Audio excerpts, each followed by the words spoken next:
নবীজি বলেছেন, কেউ যদি মাগরিবের পরে আর ইশার পরে, ফজরের পরে আর ইশার পরে যদি 3 বার পড়ে আস্তাগফিরুল্লাহাল্লাযী লা ইলাহা ইল্লা হুয়াল হাইয়ুল কাইয়্যুম ওয়া আতুবু ইলাইহি 3 বার করে যদি পড়ে, সাগরের ফেনাতুল্য গুনাহ যদি থাকে আল্লাহ তাআলা মাফ করে দিবেন। অত্যাচারিত হয়েছেন, চাকরির সমস্যা হয়েছে, ঘরে খাবার নাই, অসুখ বিসুখ হয়েছে, নানান ধরনের সমস্যায় পড়েছেন, কোনো মাজার নয়, কোনো পীর নয়, মসজিদের ভিতরে চলে যান, ওযু করে মসজিদে ঢুকে 2 রাকাত কাজায়ে হাজাতের নামাজ পড়েন। রাসূলুল্লাহর উপরে যখনই বিপদ হতো তিনি নামাজে দাঁড়ায় যেতেন। সুবহানাল্লাহ বলো। আপনি কেন যাবেন একটা কবরের কাছে? আপনার সাহায্য কামনার জন্য কোনো পীর নয়, আপনার সাহায্যের জন্য কবর নয়, সাহায্য পাওয়ার জন্য কে? আল্লাহ চান আপনার ঈমানটা খালেস হোক। আল্লাহ তাআলা এটা বরদাস্ত করতে পারেন না যে মানুষ কারো কাছে গিয়া আরেকজনের কাছে গিয়ে নথি স্বীকার করুক। আল্লাহ সহ্য করেন না। ইন্না শিরকা লাযুলমুন আযীম, শিরক হচ্ছে মস্তবর জুলম, অত্যাচার। আল্লাহ সবথেকে অপছন্দ করেন কোন গুনাহ বলেন? শিরক। আল্লাহ সহ্যই করেন না। কেন করেন না?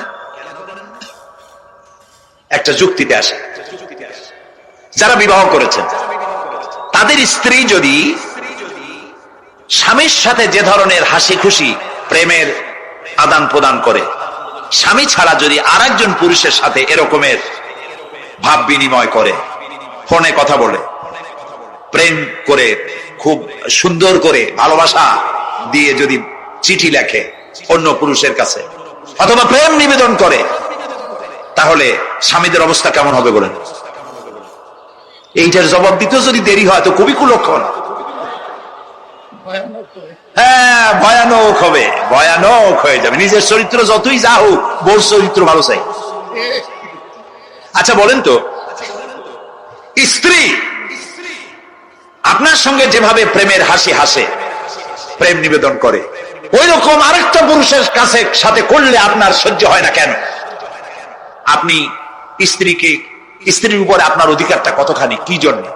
আপনার স্ত্রীর যে হাসি, যে মিষ্টি হাসি, যা আপনার প্রাণ কেড়ে নেয়, ওই হাসিতে আপনার কোনো অবদান আছে বলেন? তার যে টানা টানা চোখ, সুন্দর ভ্রু, মাথায় অনেক লম্বা চুল, শরীরটা সুন্দর, যৌবন, রূপ, এর ভেতরে আপনার কোনো অবদান আছে? হ্যাঁ আছে, একটু তো আছেই। আপনি যে মুখ দিয়ে বউটা হাসে, সেই ঠোঁটে একটু লিপস্টিক লাগাইছেন। যে চোখের জন্য আপনি পাগল, সেই চোখে একটু কাজল লাগাইছেন। শরীরটাকে পেঁচাবার জন্য সুন্দর একটা শাড়ি কিনে দিছেন। একটা শাড়ি দিয়ে, একটু লিপস্টিক কিনে দিয়ে, চুলের একটা ক্লিপ কিনে দিয়ে, একটা ভালো শাড়ি কিনে দিয়া স্ত্রীর উপরে যদি এত অধিকার আছে যে কোনদিন মৃত্যু পর্যন্ত কোন প্রেমের হাসি, ভালোবাসার আদান প্রদান আপনি ছাড়া আর কারোর সাথে করতে পারবে না, এইটা যদি আপনার অধিকার এভাবে প্রতিষ্ঠিত হয়, তাহলে এই হাসি যিনি দিলেন, এই দাঁত, এই সুন্দর চোখ, এই রূপ, এই যৌবন আল্লাহ তাআলা দিলেন, তার সামনে কোন পীর অথবা কবরের সামনে যদি হাত পাতে আল্লাহ বরদাস্ত করেন না। কথা কি বুঝে আসছে? কথা বুঝে আসছে? আলহামদুলিল্লাহ বলে। আলহামদুলিল্লাহ। বুঝলেই আমাদের কষ্ট সার্থক। আলহামদুলিল্লাহ বলুন। আমরা যেন আল্লাহরে চিনতে পারি, বুঝতে পারি। আমার বিশ্বাস করুন, কোরআন আমার সামনে, আল্লাহর কসম, কোন জীবিত পীর, কোন মৃত্যু পীর আমার ভাগ্যের ভালো বা মন্দ করার কোন অধিকার রাখে না, রাখে না, রাখে না। কোন পীর ফু দিয়ে আমার ভাগ্যকে ভালো বানাই দিতে পারবে না, পারবে না, এবং আমার একটা চুলও বাঁকাও করতে পারবে না। খাইরিহি ওয়া শাররিহি মিনাল্লাহি তাআলা। আমার ভালো, আমার মন্দ করার একমাত্র মালিক কে? এক আঙ্গুল আকাশের দিকে উঁচু করে চিৎকার দিয়ে বলুন কে? আবার বলেন, আবার বলেন, আবার বলুন। আল্লাহ কবুল করুন, বলেন আমিন। আমার এই বক্তব্য দিয়ে আমি কোন পীরকে অমর্যাদা করছি না। পীর সাহেবদের কাছে পীর কোন শরীয়তের শব্দ নয়। কোরআন এবং হাদিসে কোথাও পীর বলে কোন শব্দ নাই। এটি ফার্সি শব্দ। এই শব্দের অর্থ হলো বৃদ্ধ। তো পীর যদি বৃদ্ধ হয় ভালো কথা, তিনি যদি আলেম হন আরো ভালো কথা। কিন্তু বাপ পীর ছিল, উনিও সেই সুবাদে পীর। ইলেম নাই তো, না নিজের কাছেই তো টস নাই, আপনাকে অন্ধকারে উনিও ম্যানহোলের মধ্যে পড়বে, আপনারে নিয়ে পড়বে। আলেম হইতে হবে, পীর যদি হয় আলেম হইতে হবে, 1 নম্বর কথা।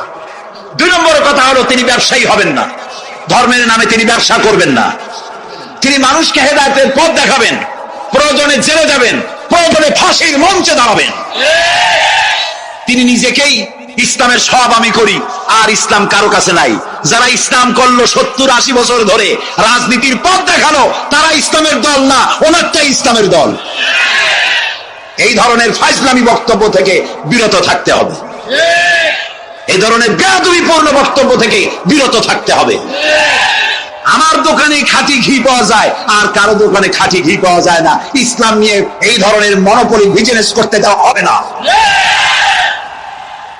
প্রিয় ভাই সব, আমরা পীর সাহেবদের চিনি।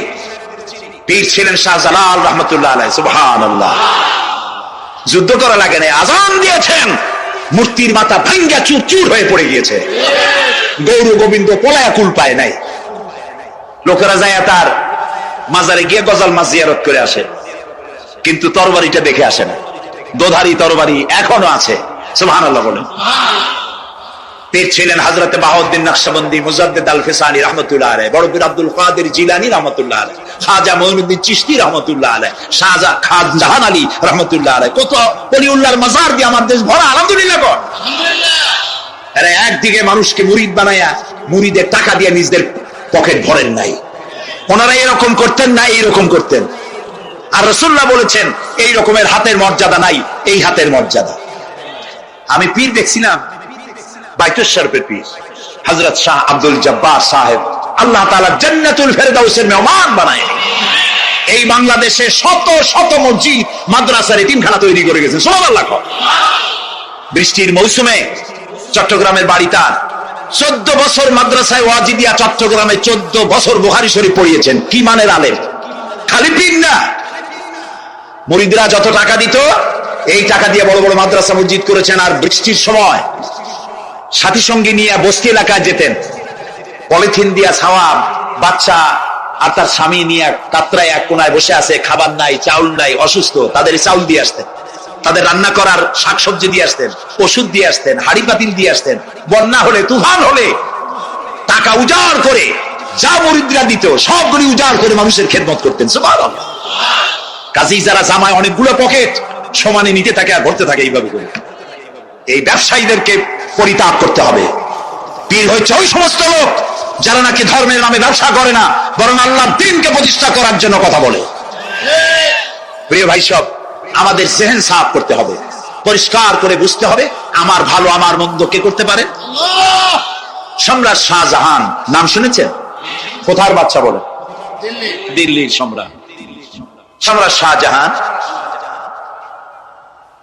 পৃথিবী জোড়া নাম তার।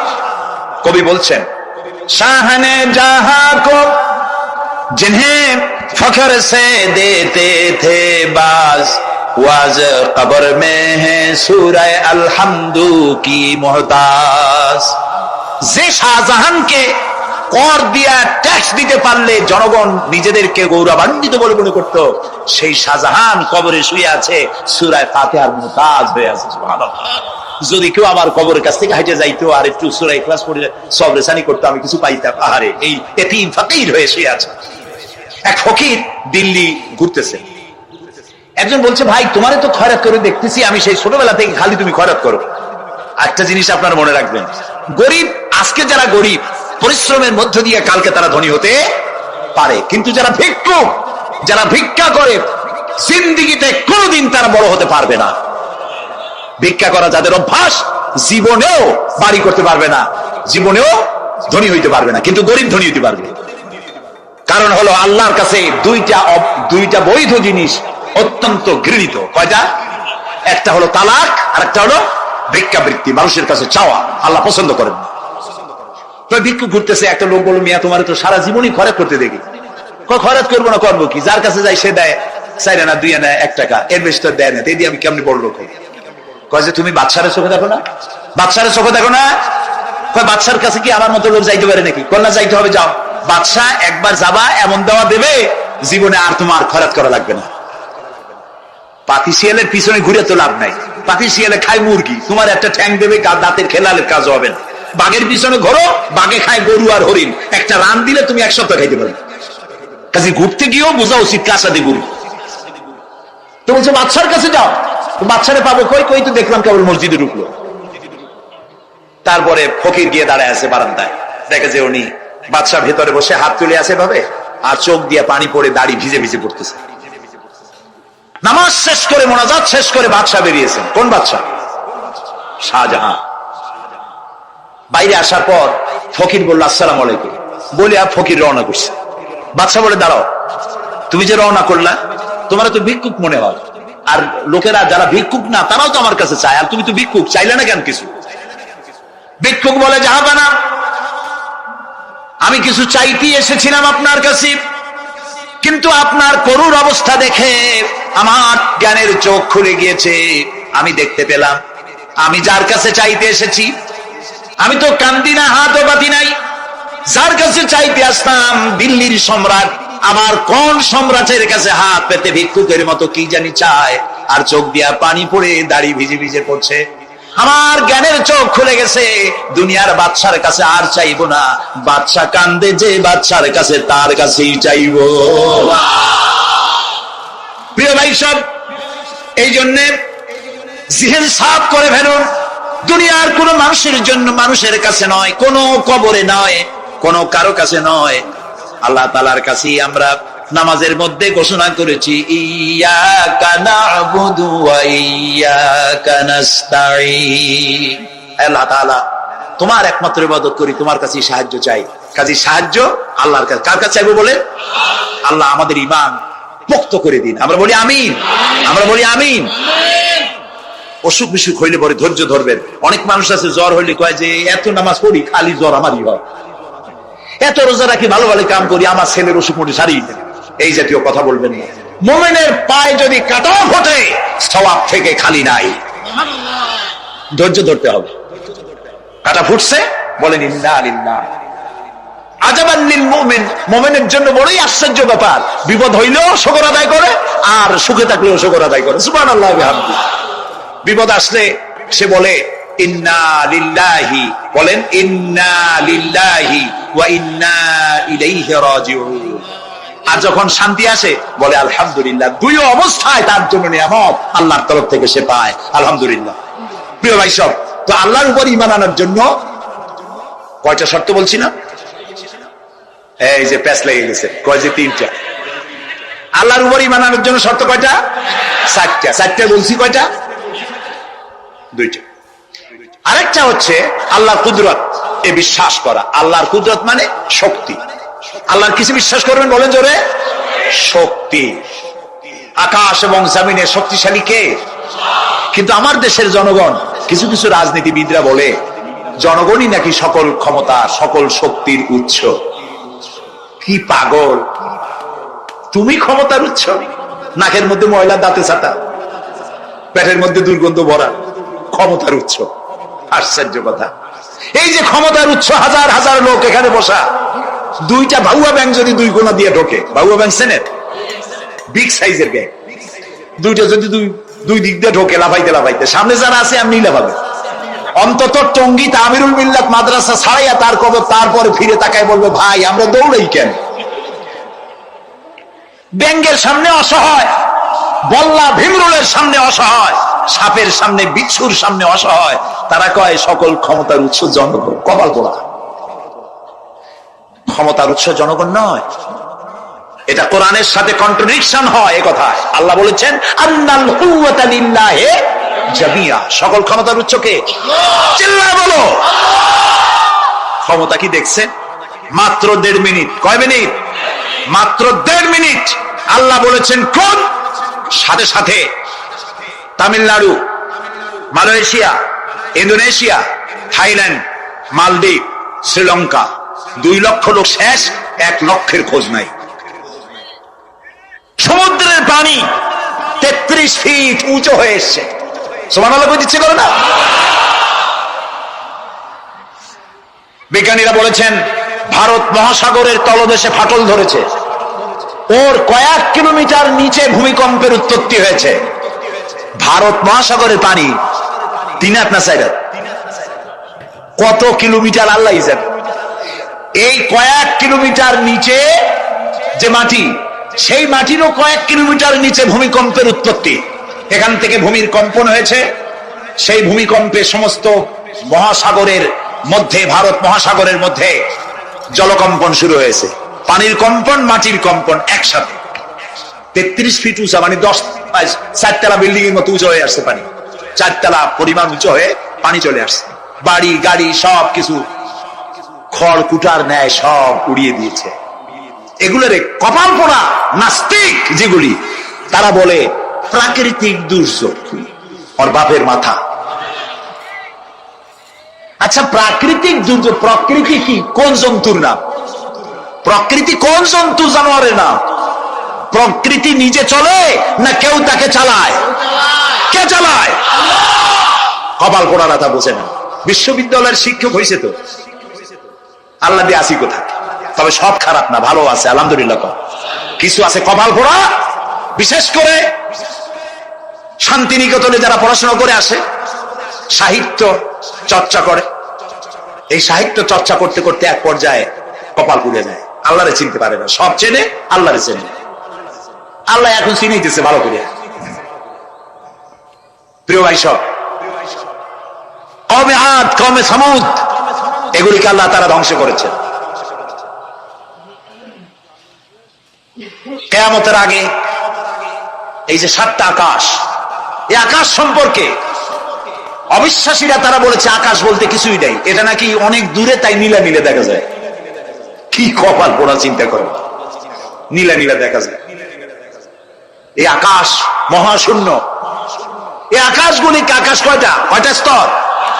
7টা। এগুলি কাতাইয়ে সিজিল্লিল কুতুব। কোরআনে কারিমে আল্লাহ তাআলা বলেছেন, কিতাবের পৃষ্ঠার মতো কিয়ামতের আগে একটার পর একটা ঠাস ঠাস করে পড়বে, ভেঙে চুরি চুরমার হয়ে যাবে। ওয়াইদাল বিহারু ফুজ্জিরাত। আল্লাহ তাআলা বলছেন, ইদাস সামাউ ফাতারাত ওয়াইদাল কাওয়াকিবু ইনতাসারাত ওয়াইদাল বিহারু ফুজ্জিরাত। আকাশের তারকাসমূহ বিক্ষিপ্ত হয়ে পড়বে। অসংখ্য তারকারাজি, বিশাল বিশাল তারকা বিক্ষিপ্ত হয়ে পড়বে। চন্দ্র সূর্য একটার সাথে আরেকটা ধাক্কা লেগে চাঁদ আর সূর্য আলো হারিয়ে ফেলবে, একাকার হয়ে যাবে। পাহাড় গুলো উঁচু করে আল্লাহ তাআলা জমিনের উপর আছাড় মারবেন, কালিহিনিল মানফুস, তুলার মতো উড়ে চলে যাবে। সুবহানাল্লাহ বলবে না? কত বড় শক্তি আল্লাহ পাকের। ওয়াইদাল বিহারু ফুজ্জিরাত। সমুদ্র সমূহ বিদীর্ণ হয়ে যাবে। সমুদ্রে যত পানি আছে সমস্ত পানিগুলি নিঃশোষিত হয়ে যাবে মাটির তলায়, এবং সেখানে অগ্নুৎপত্তি হবে। কোরআনে কারীম আল্লাহ বলে দিয়েছেন, গোটা সমুদ্রগুলিতে আগুন জ্বলতে থাকবে। এগুলি কিয়ামতের আলামত। আল্লাহ পাকের অফুরন্ত মেহেরবানি। এই যে কানের কাছ দিয়ে গুলিটা চলে গেছে, কানে লাগে নাই। বাড়ির কাছ থেকে কিয়ামত হয়ে গেল, বাংলাদেশে আল্লাহ বাঁচাই দিলেন। সুবহানাল্লাহ বলো, আলহামদুলিল্লাহ বলে।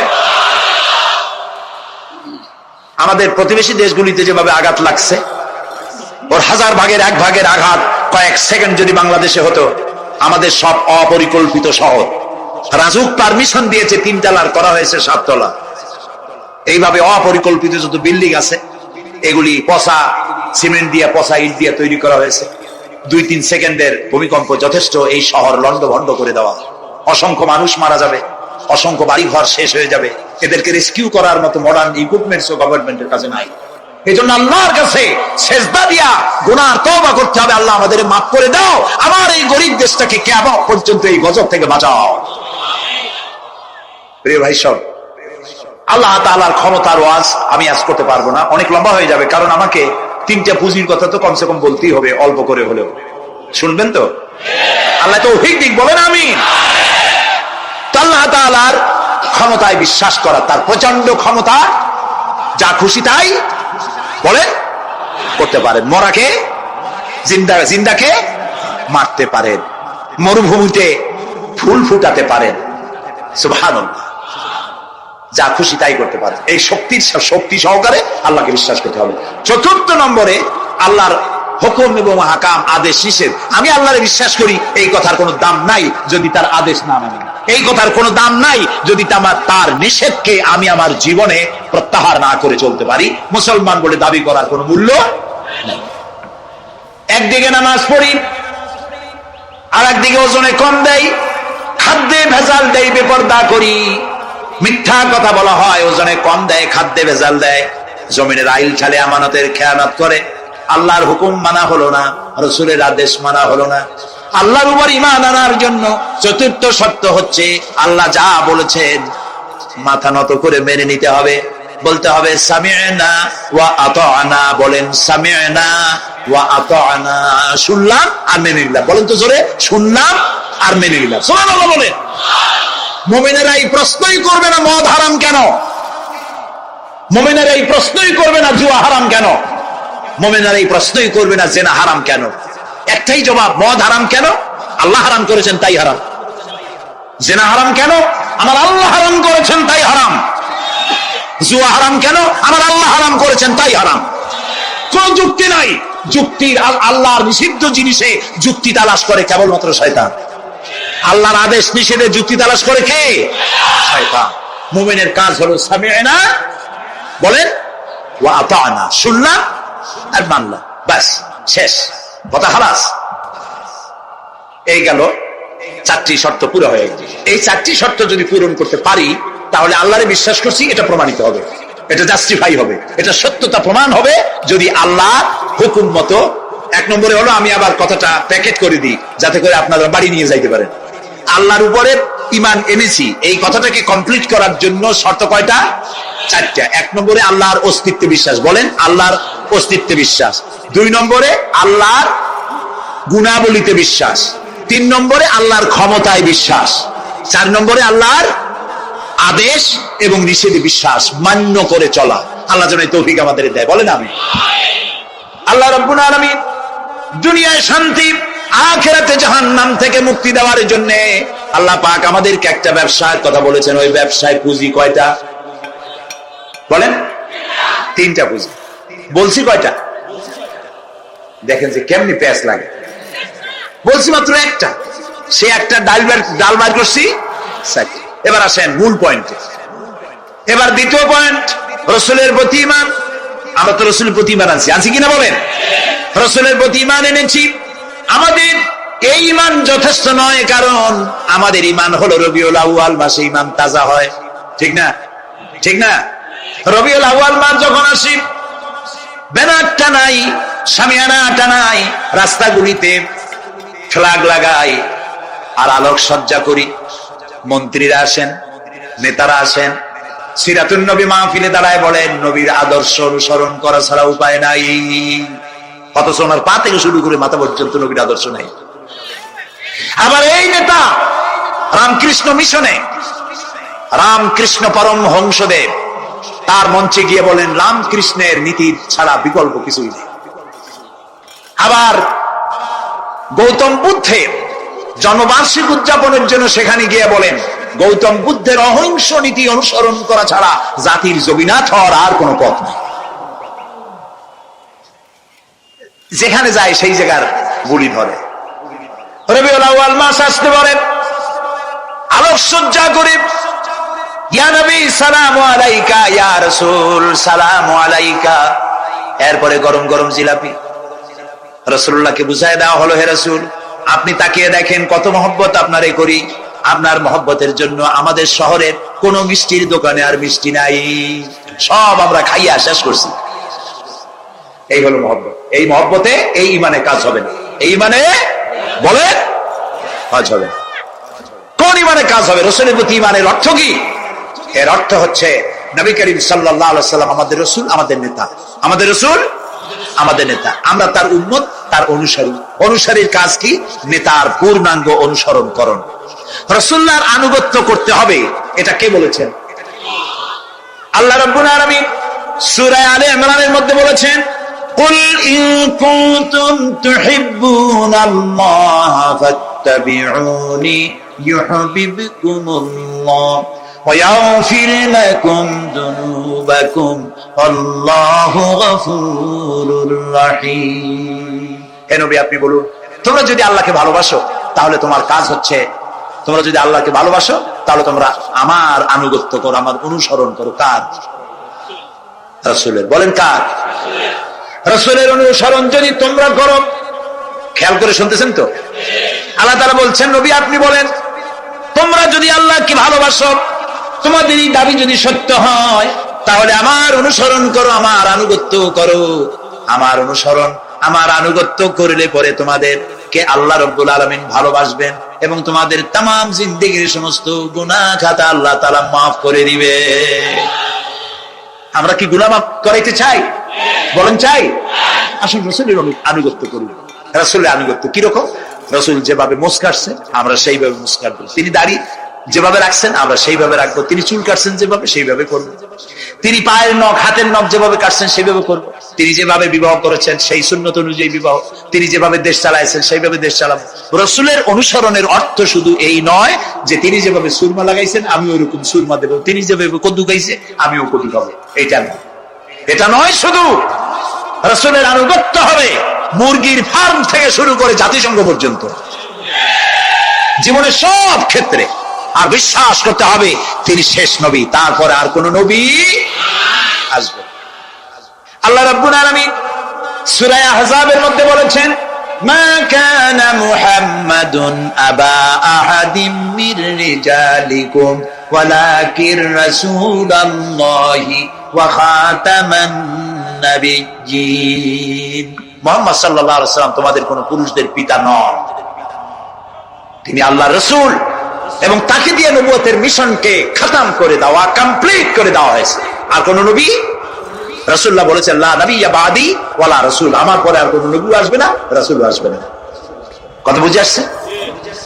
আল্লাহর নবীর পরে আর কোন নবী হবে না। আল্লাহর নবী বলেছেন, একটি ইমারত তৈরি করে তার ভিতরে একটা ইট যদি খালি থাকে, একটি ইটের জায়গা যদি শূন্য থাকে, তাহলে সকলের চোখে ধরা পড়বে। ওই ইটখানা দিলে পরে বিল্ডিংটা কমপ্লিট হয়ে যায়। নবুয়তের যে ইমারত আল্লাহ তৈরি করেছিলেন, ওর ভিতরে একটা ইটের অভাব ছিল। আল্লাহ পাক আমাকে দিয়ে সেই শূন্য জায়গা পূরণ করে দিয়ে নবুয়তের মিশনকে কমপ্লিট করে দিয়েছে। রাসূলুল্লাহ বলেছেন আমার পরে আর কেউ নবী হবে না। পৃথিবীর সব মুসলমানদের আকীদা, মুহাম্মদ সাল্লাল্লাহু আলাইহি ওয়াসাল্লামের পরে যদি কেউ নবুয়তের দাবি করে সে কাফির, হাজার বার কাফির। তারা যারা তাকে যারা নবী মানবে তারাও। রাসূলুল্লাহ বলেছেন আমার পরে 30 জন মিথ্যেবাদী নবুয়তের দাবি করবে। তার মধ্যে একজন তো দাবি করছে রাসূলের জীবদ্দশায়, একটা ছিল মেয়ে লোক আর একটা ছিল পুরুষ। পুরুষটার নাম ছিল মুসাইলামা কাযযাব, নামই ছিল কাযযাব। কাযযাব মানে মিথ্যাবাদী। দেখছেন অবস্থা, নামই মিথ্যাবাদী। উম্মতেরা কইল যে আপনি তো একজন নবী, আমরা সৌভাগ্য আর দুর্ভাগ্য হোক আপনারা নবী বলে মানলাম। মুহাম্মদ সাল্লাল্লাহু আলাইহি ওয়াসাল্লামের কাছে প্রায় জিবরাইল আসে আর ওহী আনে, আর আপনি আমাদের কোনো ওহী দিতে পারলেন না। বসুন, কয় যে কেবল না নবী হইলাম, অপেক্ষা করো, ওহী আসবেন। বেশ কিছুদিন যাওয়ার পর খুব চিন্তা ভাবনা করে কয় যে ওহী একটা আসছে। উম্মতেরা সব দৌড়ে আসছে, কি ওহী? কয় যে এইমাত্র শেষ রাত্রে জিবরাইল আসছিল, আইসে আমারে কয়ে গেল একটা সূরা নাজিল করল। সূরাটা কি? ইন্না আতাইনাকাল আকাক ফাসাল্লি লিরাব্বিকা ওয়াসআক ইন্না শানিয়াকা হুয়াল আবলাগ। উম্মতেরা কয় সর্বনাশ, এই সূরা পড়তে গেলে তো আমরা কাইসা পড়ে যাব। এর অর্থ তো খুব বিকায়দা। কি সূরা নাজিল হইল আপনার উপর? ইন্না আতাইনাকাল আকাক মানে আমি তোমাকে হুতুম পেশা দান করেছি, সুতরাং তুমি তোমার প্রভুর উদ্দেশ্যে নামাজ পড়ো আর চিৎকার মারো, কারণ তোমার শত্রুরা সাদা এবং কালো বর্ণের। আমরা তো আগামাথা কিছু বুঝলাম না, কি ওই? আচ্ছা ঠিক আছে, পয়গম্বর মুহাম্মদ সাল্লাল্লাহু আলাইহি ওয়াসাল্লামকে তার উম্মতেরা নিয়ে যায় তাদের বাগানে, মাঝে মধ্যে নিয়ে যায়। নিলে পরে যে কুয়ায় পানি থাকে না, শূন্য কুয়া পানিতে ভরে যায়। যে গাছতলা দিয়ে তিনি হেঁটে যান, যে খেজুর গাছে খেজুর নাই, সেই গাছতলা দিয়ে রাসূল হেঁটে গেলেন, গাছে ফল ধরে যায়। আপনি তো এরকম কিছু দেখাইতে পারেন। তোমরা তো আমার নেও না, চলো না যাই। নিয়ে গেছে, যাই দেখে যে কুয়ার পার দিয়ে যায়, যে কুয়ার পানি থাকে তা থাকে, শুকায় যায়। যে গাছ তলায় দিয়ে যায় ওই গাছে খোরমা থাকলে সাথে সাথে খরগুলি ঝরে যায়। উম্মতের কয় কি একটা কপাল বড় নবী পাইলাম ভাগে। আল্লাহ তারে শেষ করছে দুনিয়া থেকে, জাহান্নামে চলে গেছে। সেই মহিলাটাও গেছে, সেও গেছে। রাসূলুল্লাহ বলেছেন এইরকম 30 জন মিথ্যাবাদী নবুয়তের দাবি করবে কিয়ামতের আগ পর্যন্ত। গোলাম আহমদ কাদিয়ানী, এ হলো ইতিহাসে আমরা যদ্য পাই তার পর্যন্ত 28 জন হয়েছে। মুহাম্মদ সাল্লাল্লাহু আলাইহি সাল্লামের ইন্তেকালের পর ওকে নিয়ে হইছে 28 জন। কয়জন হইল? বাকি আছে কয়জন? তাই বলে কিয়ামত যে এই দুইজন হইলি আগামী বছর বা 5-6 বছরের মধ্যে কিয়ামত হবে ওইটা চিন্তা করেন না। এই পৃথিবীতে একটা লোক আল্লাহ শব্দ উচ্চারণ করার যদি থাকে কিয়ামত সে পর্যন্ত হবে না। সুতরাং বহুত দেরি আছে কিয়ামতে। তবে ওর মতো আরো শয়তান 2 জন আসবে। গোলাম মোহাম্মদ কাদিয়ানী বলল, আমি পয়গম্বর, আমি নবী, আমার উপরে ওহী আসে। তো তার সঙ্গে ওই যুগের বড় আলেম মাওলানা আতাউল্লাহ শাহ বুখারী রাহমাতুল্লাহ আলাইহি তিনি বললেন, আচ্ছা তুমি যে নবুয়তের দাবি করো এই শক্তি তুমি পাও কই? কয় যে আমার শক্তি তো কোরআন, কোরআনের মধ্যেই আছে আমার কথা। কোথায়? কয় সূরা সফের মধ্যে আছে। ইয়াতি মিন বাদি ইসমুহু আহমদ। ঈসা আলাইহিস সালাম আমার ব্যাপারে ফোরকাস্ট করেছেন, ভবিষ্যৎবাণী দিয়েছেন যে আমার তোমার ভাইয়ের সঙ্গে যেন বেয়াদবি না হয়।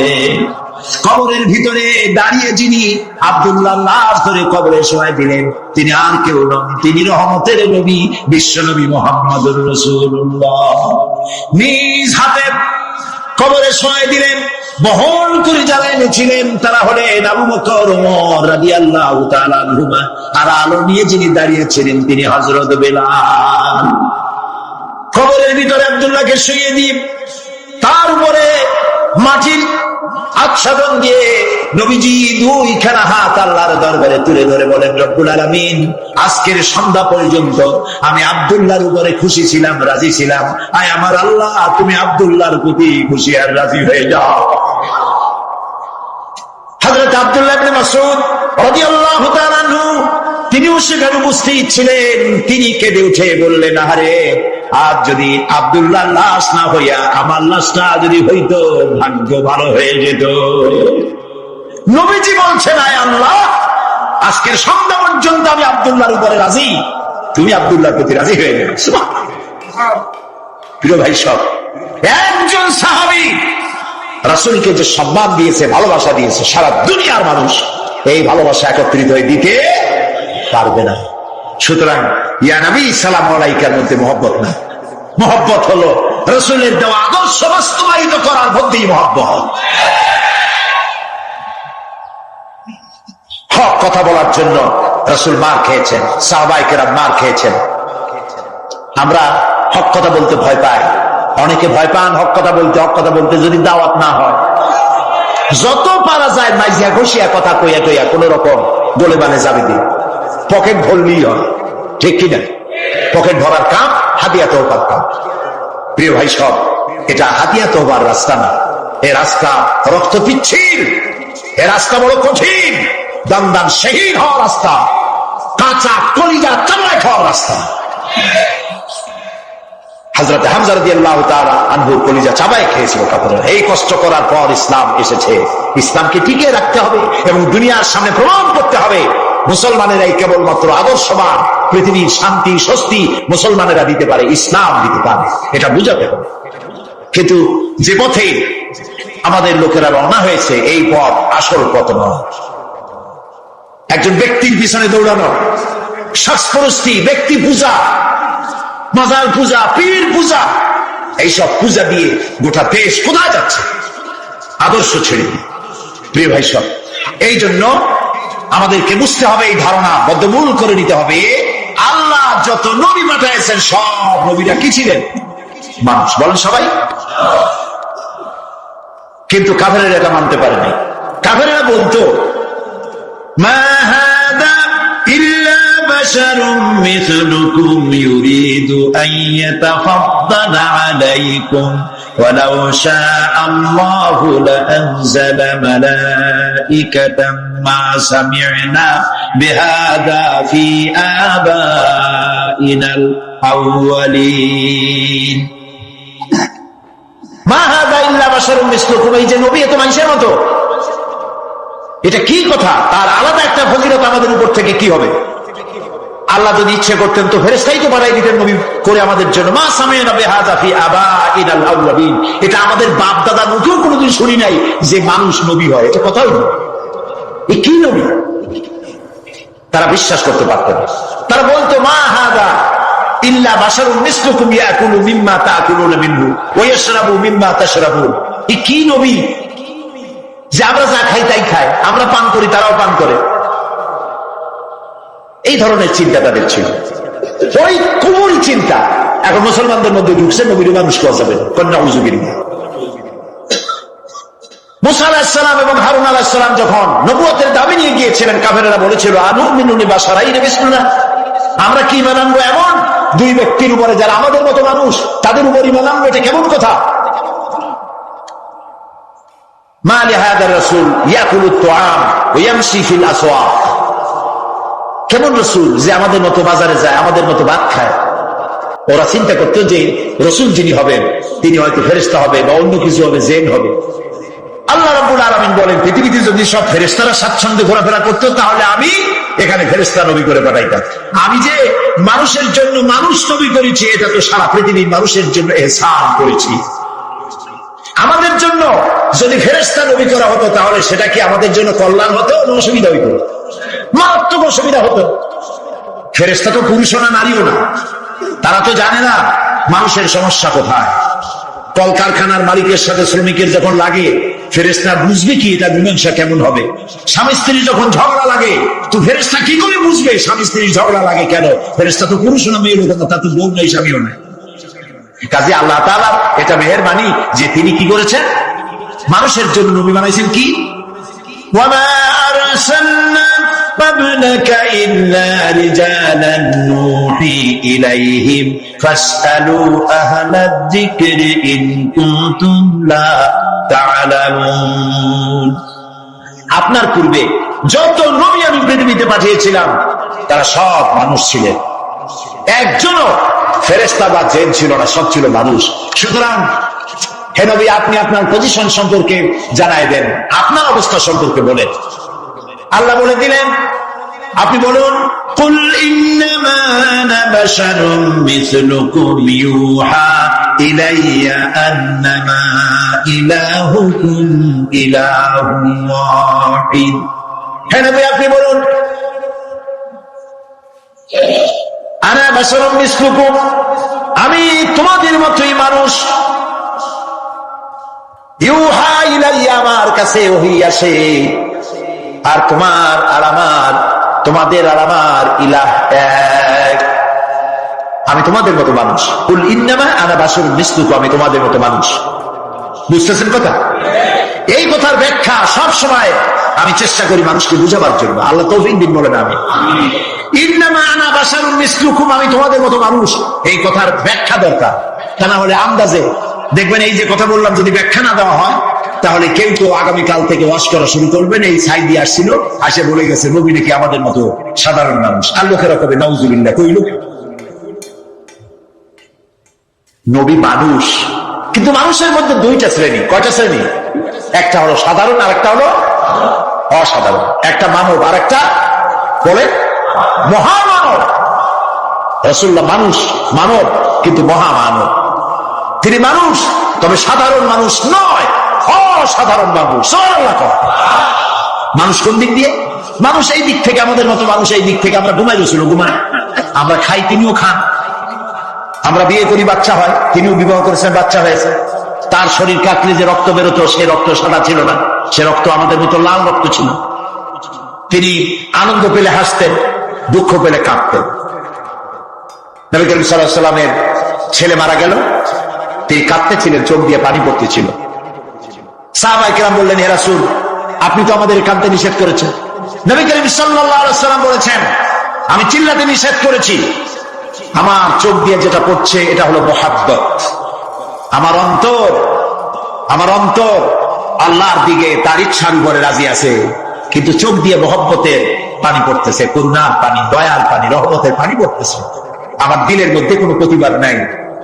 মাঝখানে একটা কথা বলে রাখি, অনেক আমাদের দেশে প্রায় কেউ যদি মারা যায়, বাড়ির মধ্যে কান্না রোল করে যায়, হয় কিনা বলো? কথা বল না কেন? কান্না রোল করে যায়। আমরা মেয়ে লোকেরা চট্টগ্রামে কি করে জানি না, এই বরিশাল বিভিন্ন জায়গায় মেয়ে লোকেরা যখন কান্দে তখন সুর করে কান্দে। দুঃখের মধ্যে সুর আসে কেমনে আমি বুঝি না। সুর না হলে কাঁদতে পারে। আপনাদের ইতিহাস আছে বোধ হয়, আছে, সুর দিয়ে কাঁদে। এই যে বিলাপ করতেছেন কেন? আপনি আওয়াজ করে কাঁদছেন কেন? তার অর্থ দাঁড়াচ্ছে আল্লাহর সিদ্ধান্তের বিরুদ্ধে আপনি প্রতিবাদ করছেন। বলে নাউজুবিল্লাহ, বলে নাউজুবিল্লাহ। আজকে সকালে আমি এক মহিলার জন্য দোয়া করেছিলাম। বিশ্ব ইসলামী আন্দোলনের নেতা অধ্যাপক গোলাম আজম, জামাত ইসলামী বাংলাদেশের সাবেক আমির, তার বড় ছেলের বউ পুত্রবধূ সালমা মুন্নিনা, তার এই পুত্রবধূ আমাকেও শ্বশুরের মতো ভক্তি করেছে, মহব্বত করেছে। দীর্ঘদিন রোগ ভোগের পরে মারা গেলেন কদিন আগে। আল্লাহ যেন তাকে জান্নাতুল ফেরদাউসের মেহমান বানায় দেন।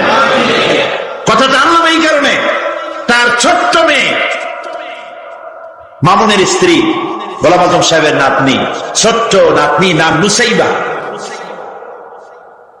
আমাদের পাশে বসা, চোখ থেকে দরদর করে পানি পড়ছে, মুখে কোনো আহা উহু নাই। আমার স্ত্রীর কাছে শুনলাম, তিনিও দেখতে গিয়েছিলেন, তার কাছে শুনলাম ছোট্ট মেয়েটা মায়ের মুখের দিকে তাকায় আছে, ছেলেগুলো মায়ের মুখের দিকে তাকানো, কোনো শব্দ নাই, শুধু চোখ দিয়ে পানি পড়ছে। একটা মুমিনের বাড়ি কোনো মানুষ মারা গেলে তাই হওয়া উচিত। আপনি আওয়াজ করে কাঁদবেন, তার অর্থ আল্লাহর ফয়সালার বিরুদ্ধে প্রতিবাদ করছেন। বলে নাউজুবিল্লাহ। আপনার কলিজার টুকরা সন্তান মারা গেছে, আপনি বলুন ইন্না লিল্লাহি ওয়া ইন্না ইলাইহি রাজিউন। একটা গোলাম এর থেকে আর বেশি কি বলতে পারবে? গোলামের কোনো সে নাই। মাবুদের সিদ্ধান্ত, সিদ্ধান্ত কার? আল্লাহ রাব্বুল আলামিন। সেই জন্য নবী করিম সাল্লাল্লাহু আলাইহি ওয়াসাল্লাম তিনি মানুষ ছিলেন, আনন্দ পেলে হাসতেন, তবে আমাদের মতো হাসতেন না, মুস্কি হাসতেন। আমাদের দেশে মানুষ হাসে, হাসে কায়দা দেখছেন? কত কায়দা! হায়, নাট্য হাসি, পৈশাচিক হাসি, অট্ট হাসি, পাজামার ফিতা ছেঁড়া হাসি, এরকম না। নবী করিম সাল্লাল্লাহু আলাইহি ওয়াসাল্লাম যখন হাসতেন, শরীর মুবারক কাঁপত না। সুবহানাল্লাহ। কোথায় যাবেন? কি এর নেতা ফেতা মানুষের সাথে নামাজ রোজা কোরআন হাদিস ছাড়িয়ে দিয়ে একটা আসলো, তার পিছনে পাগলের মতো দৌড়ালেন। এটা মুসলমানের কাজ নয়। নবী করিম সাল্লাল্লাহু আলাইহি ওয়াসাল্লাম মুস্কি হাসতেন, দাঁত মুবারকের কিছুটা অংশ দেখা যেত। মুখ ছিল কালো, দাড়ি ছিল কালো, ঠোঁট মুবারক ছিল গোলাপের পাপড়ির মতো লালচে, দাঁতগুলো ছিল মুক্তোর মতো। এর মধ্য থেকে যখন তিনি হাসতেন, মনে হতো কালো মেঘের মধ্য দিয়ে বিদ্যুৎ চমকে যাচ্ছে, মানুষেরা পাগল হয়ে যেত মহব্বতে। তিনি মানুষ, তবে আমাদের মতো সাধারণ মানুষ নন, অসাধারণ মানুষ। আল্লাহ রাব্বুল আলামিন তার শারীরিক শক্তি, মানসিক শক্তি, রুহানি শক্তি যা দিয়েছিলেন, কোন মানুষের সাথে তার তুলনা হবে না। তবে তিনি মানুষ, এতে কোনো সন্দেহ নেই। কথা কি বুঝাইতে পারছি? কথা কি বুঝছেন? জিন্দিগিতেও বলবেন না যে আমাদের মতো সাধারণ মানুষ, কবিরা গুনাহ হবে। সাধারণ মানুষ যদি হয় তাহলে তো তিনি গুনাহ করতে পারবেন। রাসূল কি গুনাহ করে? সাধারণ মানুষ তো মিথ্যে কথা বলে, রাসূল কি মিথ্যে কথা বলে?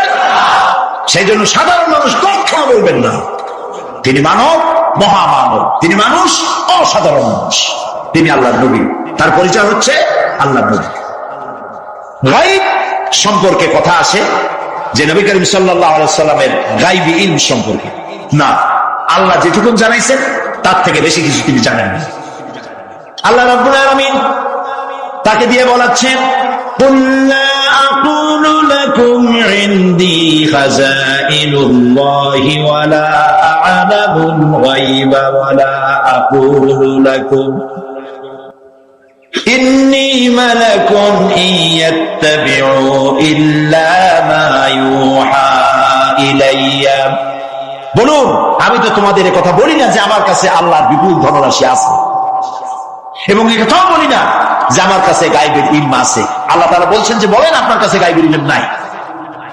নবীজি আরো বলেন, ওয়ালাউ কুনতু আ'লামুল গায়বা লাস্তাকসারতু মিনাল খায়র ওয়া মা মাসসানিয়াস সূ।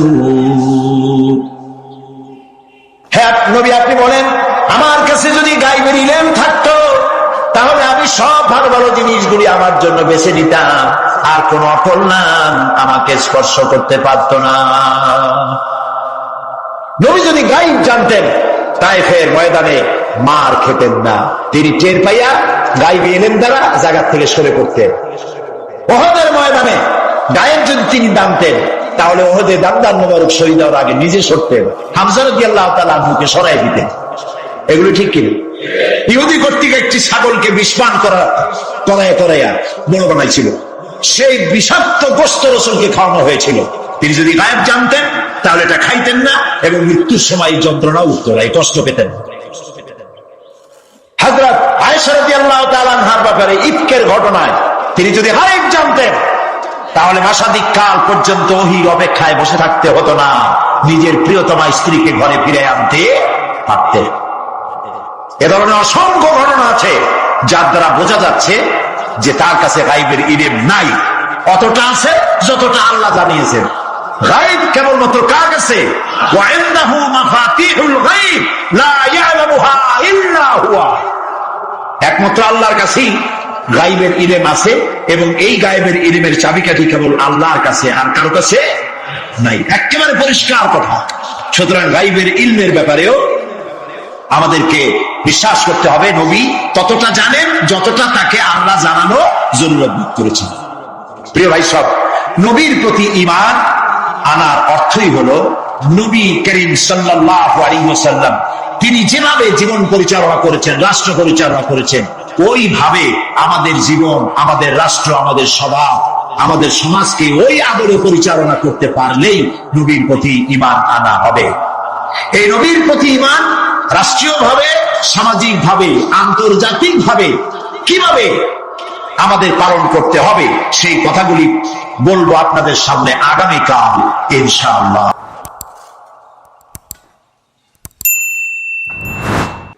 মানুষটা আমি নিতান্ত খারাপ না, তবে এই মাঝে মধ্যে একটু নামাজ পড়ি না, তাতে কি আমার ঈমান নষ্ট হয়েছে? আমি বলি ভাই ঈমানই তো নাই, নষ্ট হবে কি? ঈমান থাকলে না নষ্ট হবে? ঈমান নাই। সুতরাং একজন মুসলমান যদি নামাজ না পড়ে, নিজেকে মুসলমান বলে দাবি করার কোন হক তার নাই, দাবি করার অধিকার নাই। নামাজ হচ্ছে জিন্দেগি, নামাজটাই মূলত জিন্দেগি। নামাজটা কি? জিন্দেগি। আল্লাহ রাব্বুল আলামিন শিখাচ্ছেন, কুল ইন্না সালাতি ওয়া নুসুকি ওয়া মাহইয়ায়া ওয়া মামাতি লিল্লাহি রাব্বিল আলামিন। মুহাব্বতের সাথে সবাই পড়েন, কুল ইন্না সালাতি ওয়া নুসুকি ওয়া মাহইয়ায়া ওয়া মামাতি লিল্লাহি রাব্বিল আলামিন। বলো আমার নামাজ, বলো আমার নামাজ, আমার কোরবানি, আমার হায়াত, আমার মত সবকিছুই আল্লাহ রাব্বুল আলামিনের জন্য নিবেদিত। আমার বেঁচে থাকা, আমার মরে যাওয়া সব আল্লাহর জন্য। সে আল্লাহ রাব্বুল আলামিন, তার জন্য সবকিছু নিবেদিত করতে হবে। আল্লাহ পাকের গোলাম আমাদের বানিয়েছেন, আল্লাহ আমাদের গোলামি করা লাগবে। আর গোলামির নমুনা যাকাত দিয়া, হজ দিয়া, দাম দিয়া, সদকা দিয়া, কোন জিনিস দিয়ে নামাজের মতো গোলামির উৎকৃষ্ট প্রমাণ বা নমুনা আর কিছুতে নাই। আমি যে গোলাম, তার উৎকৃষ্ট প্রমাণ হচ্ছে নামাজ। নামাজেই একটা মানুষ গোলামির অনুভূতিতে তাকে নিয়ে যায়। বাদশাহ হোক, মন্ত্রী হোক, পীর হোক, মৌলানা হোক, মুহাদ্দিস হোক, বড় লোক হোক, গরিব হোক, পুরুষ হোক, নারী হোক, যাই হোক, নামাজে দাঁড়াইলো, একেবারে কান্ডারে ধরিয়া, কানের কাছে হাত দিয়া, হাত দুইটা বাঁধিয়া, মাথা নিচের দিকে দিয়ে দাঁড়ায় গেল। কিসের মতো? আসামির মতো, গোলামের মতো। সুবহানাল্লাহ। এদিক ওদিক তাকাইতে পারবা না, চোখটা থাকবে সেজদা যেখানে দিবা সেখানে। তাকানো নিষেধ, সেজদার দিকে তাকাও। এরপরে যখন রুকুতে গেলেন, গোলামের নমুনা হয়ে গেল। গোলামের এরকম মাথা নিচু করে থাকতে হয় প্রভুর সামনে। গেলেন, রাজা বাদশাহ বড় লোক সব অহংকার চূর্ণ হয়ে গেল। নাক আর কপাল দিয়া আমার মাবুদের দরবারে মাথাটা লাগাই দিলাম জমিনের উপরে। সুবহানাল্লাহ। আমি আমার ভাষায় বলি, আমি আমার ভাষায় কথাটা এভাবে বলি, এই জমিনটা যদি কাগজ হয় আর আমার নাকটার কপালটা যদি কলম হয়, তাহলে আমি যে গোলাম দৈনিক 5 বার আমার নাক আর কপাল দিয়া জমিন নামক কাগজের উপরে দাস খতের উপরে দৈনিক 5 বার নাক আর কপাল দিয়া সই করে দেই, আল্লাহ আমি তোমার গোলাম আর কারো গোলাম নই, আমি একমাত্র তোমার গোলাম। ঘুমের থেকে উঠে সেজদা দিয়ে বলি, দুপুরের সময় কাজ ফেলাইয়া আর একবার বলি, বিকেল আসার আগে আসরে আর একবার বলি, দিন যখন শেষ হয় আর একবার বলি, রাতে যখন শুতে যাই আর একবার সেজদা দিয়া ঘোষণা করি, মাবুদ আমি তোমার গোলাম। সুবহানাল্লাহ। নামাজ হচ্ছে ইসলামের গণ্ডির মধ্যে প্রবেশের প্রমাণ। কোরআনে কারীম বলছে, ফাইন তাবু ওয়া আকামুস সালাতা ওয়া আতাউজ যাকাতা ফাইখওয়ানুকুম ফিদ্দীন। সূরা তওবা এসেছে, তারা যদি তওবা করে আর নামাজ কায়েম করে, যাকাত যদি আদায় করে, তাহলে এখন তোমাদের সে দ্বীনি ভাই, এখন ভাই হয়ে গেল। একটু আগে ছিল কাফের মুশরিক, এখন তোমার দ্বীনি ভাই। দ্বীনের গণ্ডির মধ্যে প্রবেশ করা, কলেমা পড়ার সাথে সাথেই নামাজ। নামাজ হচ্ছে দ্বীনের প্রধান গেট, দ্বীনের প্রধান তোরণ। দ্বীনের মধ্যে প্রবেশ করার জন্য এই গেট দিয়ে প্রবেশ করতে হবে। সুতরাং এই নামাজের এতই গুরুত্ব দেওয়া হয়েছে। ইসলাম যদি ক্ষমতায় আসে, আল্লাহ যেন এনে দেন, জোরে কোন আমিন। ইসলাম যদি ক্ষমতায় এসে যায়, রব্বুল আলামিন তাফসীর মাহফিল কোরআন সামনে নিয়ে আশা করে তোমার দরবারে দোয়া করি, এই বিশাল জনসমুদ্রের দোয়া কবুল করো মাবুদ গো, এই বাংলাদেশকে ইসলামের দেশ বানাইয়া দাও। দেশটা যদি ইসলামের হয়ে যায়, আইন যদি আল্লাহর হয়, শাসন যদি সৎ লোকেরা করে, রব্বুল আলামিন কোরআন শরীফে বলেন, তাহলে তারা 4টা কাজ করবে। আল্লাযীনা ইম্মাক্কান্নাহুম ফিল আরদ আকামুস সালাতা ওয়া আতাউজ যাকাত ওয়া আমারু বিল মা'রুফি ওয়া নাহাউ আনিল মুনকার। মুমিনেরা ক্ষমতা এসে প্রথম যে কাজটা করবে, প্রথমে ক্ষমতা এসেই নামাজ বাধ্যতামূলক করবে। প্রথম কি? ওয়াজ নসিহতে অনুরোধ করা হবে না, বাবাজিরা আল্লাহর রাস্তায় নামাজটা পড়ে না। রেডিও এবং টেলিভিশনের মাধ্যমে রাষ্ট্রপ্রধান অর্ডার করে দিবেন, আজ থেকে বাংলাদেশের 12 কোটি তাওহীদি জনতা, নারী পুরুষ যারা আকেল বালিগ, সকলের জন্য নামাজ বাধ্যতামূলক, নামাজ পড়তেই হবে। এটা অর্ডার। বেলা যখন 1টা বেজে যাবে, বেলা যখন 1টা বাজবে, সমস্ত মসজিদে আজান শুরু হয়ে যাবে। আজানের সাথে সাথে অফিস, আদালত, কল কারখানা, ক্ষেত খামার, শিক্ষাঙ্গন সব ডেডলক হয়ে যাবে। আধা ঘন্টার জন্য বন্ধ হয়ে যাবে। যারা মুসলমান অফিসে, কলেজে, ইউনিভার্সিটিতে, সর্বত্র তারা নামাজের জন্য প্রস্তুতি নেবেন। আধা ঘন্টার ভিতরে নামাজ আর খানা সেরে আবার কলেজ চলবে, বিশ্ববিদ্যালয় চলবে, কল চলবে, কারখানা চলবে, ক্যান্টনমেন্ট চলবে, সেক্রেটারিয়েট চলবে, সব আপন গতিতে চলতে থাকবে। আল্লাহর রহমত, বরকত আকাশ থেকে নাজিল হয়ে যাবে। আর এই অর্ডার যে দেওয়া হবে, নামাজ পড়বেন, নামাজ পড়বেন সেখানে। থানায় যখন আজান হবে, থানায় আজান হয়ে গেছে, থানার স্টাফ, পুলিশ যারা আছে জামাতে খাড়া হয়ে যাবে, ইমামতি করবেন ওসি সাহেব। এসপির অফিসে এসপি সাহেব ইমামতি করবেন, ডিসি সাহেব তার অফিসে ইমামতি করবেন, মন্ত্রী সেক্রেটারিয়েট ইমামতি করবেন, প্রেসিডেন্ট বঙ্গভবনে ইমামতি করবেন, বিশ্ববিদ্যালয়ের ভাইস চ্যান্সেলরের ইমামতিতে সে জায়গার মুসলমান ছাত্র ছাত্রী, শিক্ষক শিক্ষয়িত্রী এক জামাতে নামাজ আদায় করবে। এই যদি হয় চিত্র দেশের, অপরাধ থাকবে। থানায় ওসি সাহেব নিজেই যদি জামাতের ইমামতি করেন, এইভাবে নামাজ আদায় করেন পুলিশদের নিয়ে জামাতে, ঘুষ আর খাবে তারা?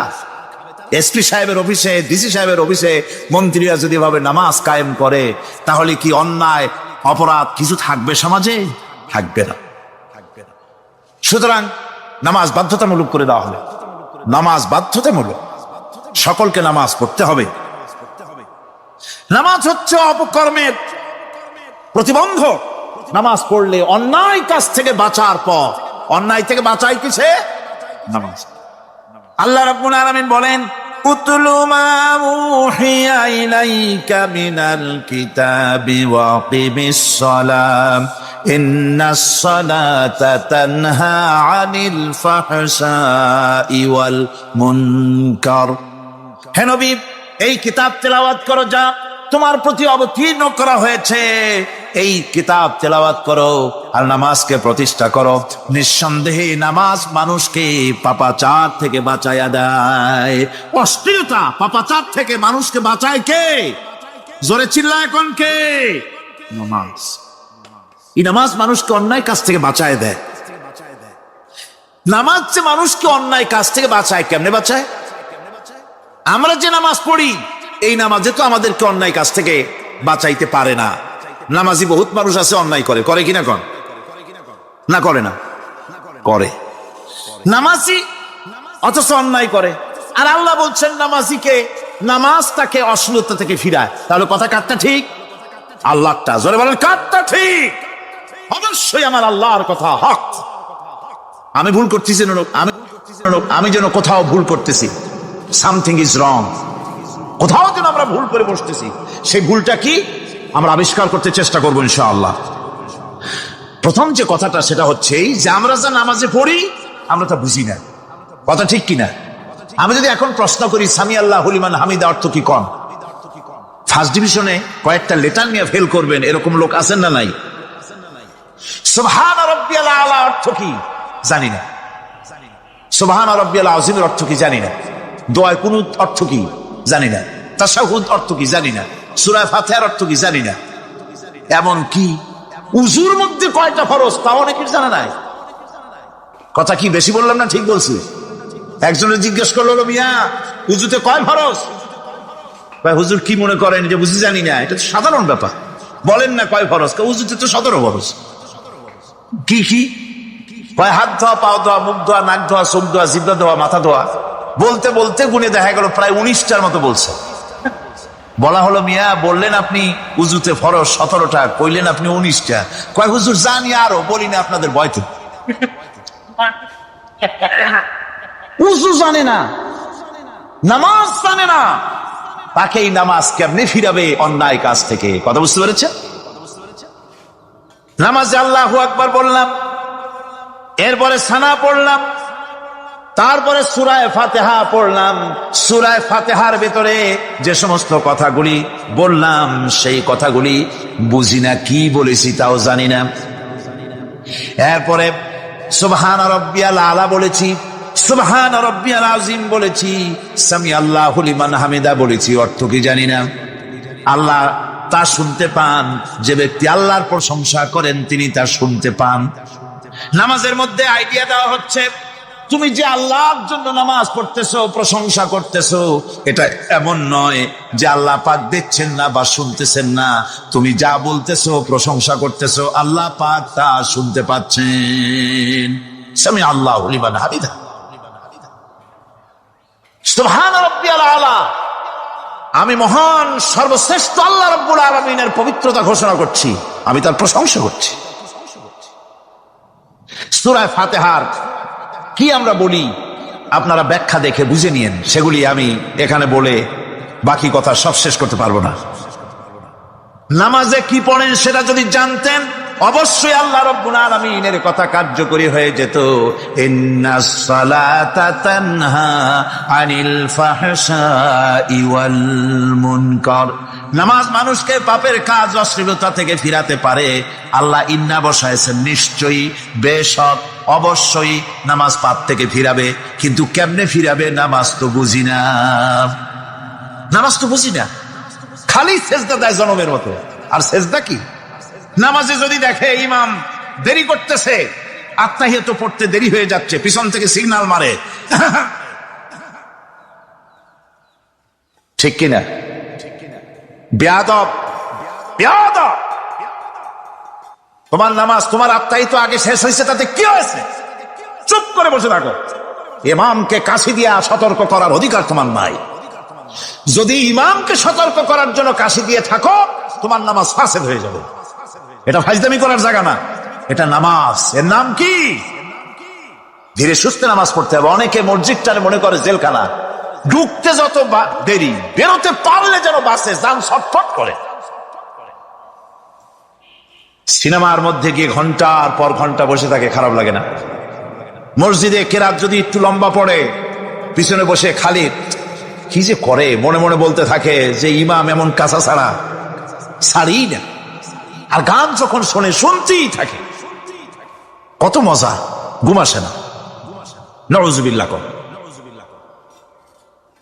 সুতরাং নামাজে কি পড়েন সেটা আপনাকে বুঝতে হবে। সঠিকভাবে নামাজ পড়ার পরও যদি কোনো মানুষের সঠিকভাবে, ভালো করে শোনেন, সঠিকভাবে নামাজ পড়ার পরেও যদি কোনো মানুষ পাপের থেকে না ফেরে, তাহলে বুঝতে হবে একথা, পানি আর সাবান দিয়া কাপড় ধুলে কাপড়ের ময়লা যাবে, কিন্তু পানি আর সাবান দিয়া কয়লা জনমের মতো ধুইলেও কয়লার ময়লা যাবে না। কথা বুঝে আসছে? এর থেকে আর উত্তম দৃষ্টান্ত আমার কাছে নাই। নামাজ পড়ার পরেও যদি চরিত্র ভালো না হয়, বুঝতে হবে নামাজ হচ্ছে না, কাঙ্ক্ষিত মানের নামাজ আদায় হচ্ছে না। আল্লাহর নবী বলেছেন, যার নামাজ পাপ কাজ হতে ফিরাতে পারলো না, তার নামাজ নামাজি নয়। আবার শুনুন, রাসূল বলছেন, যার নামাজ তাকে পাপের কাছ থেকে ফিরাতে পারলো না, তার নামাজ নামাজ নয়। নামাজ যদি প্রতিষ্ঠিত থাকতো সমাজে, বেনামাজি মানুষ যদি এসে মঞ্চে দাঁড়ায়া যতই বলতো আমি ক্ষমতায় গেলে এই করব সেই করব, নামাজ প্রতিষ্ঠিত থাকলে পরে বেনামাজিরে কেউ ভোট দিত না। নামাজ যদি প্রতিষ্ঠিত থাকতো, তাহলে অফিসের অফিসার তো দূরের কথা, বেনামাজি অফিসের ঝাড়ুদারের চাকরিও তার কিসমতে জুটতো না যদি নামাজ প্রতিষ্ঠিত থাকতো। এর নাম হলো নামাজ কায়েম হওয়া। নামাজ কায়েম থাকলে এই অবস্থার সৃষ্টি হতো। এই জন্য আল্লাহ পাক বলেছেন, নামাজকে কায়েম করতে হবে। নামাজ হবে সব ভালো কাজের মানদণ্ড। সমস্ত ভালো কাজের মানদণ্ড কি? নামাজ। নামাজ আমাদেরকে বড় রকমের শিক্ষা দেয়। কি শিক্ষা দেয়? নামাজ আমাদের শিখায় ঐক্য আর ভ্রাতৃত্ব। ভ্রাতৃত্বের আর ঐক্যের শিক্ষা দেয়। এক নেতার আনুগত্য করা শিখায়। জামাত যত বড় হোক, ইমাম হবে কয়জন? একজন ইমাম হবে। আর এই ইমাম মানে কি? নেতা। ইমাম মানে কি? নেতা নির্বাচন শিখায় নামাজে। নেতা নির্বাচন কে শিখায়? নামাজ শিখায়। বোঝেন খুব ভালো করে। কিভাবে? মনে করুন, চট্টগ্রাম শাহী মসজিদে ইমাম প্রয়োজন। এখন সেই ইমাম নেওয়ার জন্য ইন্টারভিউ কল করা হলো, বিজ্ঞাপন দেওয়া হলো পত্রিকা। অনেক আলেম আসলেন। ইন্টারভিউ বোর্ডে যারা বসলেন, তারা ইন্টারভিউটা কিভাবে নেবেন? যার মাথার চুল লম্বা বেশি তার ইমামতি দেওয়া হবে, যার লুঙ্গিটা পায়ের গিরার তলে তারে দেওয়া হবে, যার মোস্তা মুখের মধ্যে গিয়া ঢুকছে, হাসি দিলে বুঝাই যায় না হাসে না কান্দে, তারে দিবে। দাড়িগুলা কামাইছে তারে দেবে। সিগারেট খায়, বা অবশ্য চট্টগ্রাম আর সিলেটে সিগারেটের ফতোয়া ভিন্ন রকম। বরিশালে আমি যেখানে জন্মগ্রহণ করেছি, আমার এলাকায় কোন আলেম যদি সিগারেট খায়, মসজিদের ইমাম তো ভালো, মসজিদ ঝাড়ু দিতেও ঢুকতে দেবে না মসজিদে। এটা এই এলাকার এক রকমের কায়দা। আমি এটার ব্যাপারে কথা নাইবে বললাম। তো আপনারা খুঁজে দেখবেন সে সিনেমা দেখে নাকি, মিথ্যা কথা বলে নাকি, বউ পর্দায় থাকে নাকি। এগুলি মাইক্রোস্কোপ যন্ত্র দিয়ে ইমামের মাথা থেকে পা পর্যন্ত দেখবেন কিনা কন? আচ্ছা এবার কন তো দেখি, এই ইমাম সাহেব ইমামতি করবে কতজন লোকের? 500, 1000, শাহী মসজিদে ধরেন 5000 লোক হইল, 5000 লোক, 5000 লোকের ইমাম নির্বাচনের সময় পা থেকে শুরু করে মাথা পর্যন্ত দেখেন, এমনকি বউ পর্যন্ত। বৌমনি আনিয়ে দেখেন না, পর্দা থাকে কিনা এই যে আপনারা দেখেন, ঠিক কিনা? এ খবরটা নেন। 5000 লোকের একটা ইমাম বানাতে গিয়ে মাইক্রোস্কোপ যন্ত্র দিয়ে দেখেন মোষ কেমন, দাড়ি কেমন, চুল কেমন, পাও কেমন, হাত কেমন, হাতে নখ লম্বা কিনা, দাঁতে ছাতা কিনা, বউ পর্দায় থাকে কিনা, মিথ্যা কথা কয় কিনা, এত দেখেন। আর যখন নির্বাচন আসে তখন 2.5 থেকে 3 লক্ষ মানুষের জন্য একজন এমপি নির্বাচিত হয়। সেই ইমামকে বাছাই করার জন্য নামাজ পড়ে কিনা, জিনাকার কিনা, মদখোর কিনা, সুদখোর কিনা, ঘুষখোর কিনা, বদমাশ কিনা, বাছাই করা হয় না।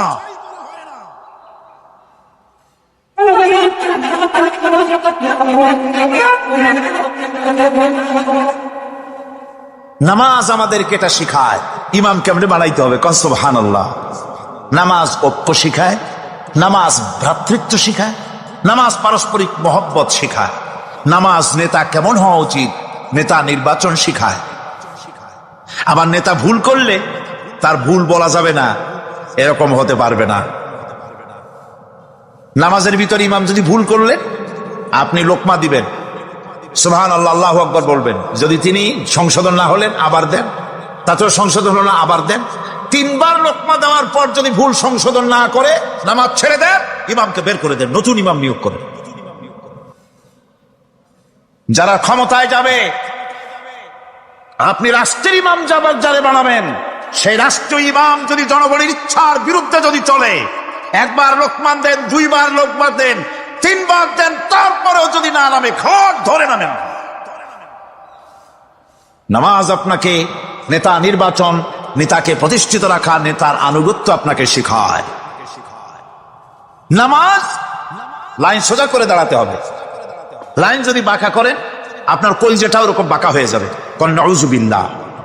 নামাজের কাতারে যার কারণে নামাজের কাতার বাঁকা হবে, পুরা কাতারের জন্য আল্লাহর কাছে ওই লোকটা দায়ী হয়ে যাবে। নামাজ শৃঙ্খলা শিখায়। সুবহানাল্লাহ কইতে ইচ্ছা করে না? নামাজ শৃঙ্খলা শিখায়, শৃঙ্খলা বোধ শিখায়, সোজা হয়ে দাঁড়ায়। তারপরে ঐক্য এবং মহব্বত শিখায়। নামাজের ভিতরে যখন দাঁড়ায় গেলেন, আমির দাঁড়ালো, ফকির দাঁড়ালো, মন্ত্রী দাঁড়ালো, তার ড্রাইভারও দাঁড়ায় গেল, একই কাতারে দাঁড়ায় গেছে। নামাজ পড়তে গিয়ে ড্রাইভারের পাও গিয়ে লেগেছে মন্ত্রীর গায়ে। নামাজ শেষ হওয়ার পর মন্ত্রীর বাবার ক্ষমতা নাই এ কথা বলার যে বেটা ড্রাইভার সলিমদ্দি, তোর পাও লেগেছে আমার পায়ে, তোর চাকরি সুদ্ধা দোজকে পাঠায় দেব। পারবে বলতে? পারবে না। মিয়া মন্ত্রী সাহেব, এটা তোমার সেক্রেটারিয়েট না, এটা আল্লাহর ঘর। এটা কার ঘর? এক হি সব মে খড়ে হো গে মাহমুদ ও আয়াজ, এক হি সব মে খড়ে হো গে মাহমুদ ও আয়াজ, না কোই বান্দা রহা না কোই বান্দা নওয়াজ। একই কাতারে দাঁড়িয়ে গেছে সম্রাট মাহমুদ আর চাকর আয়াজ।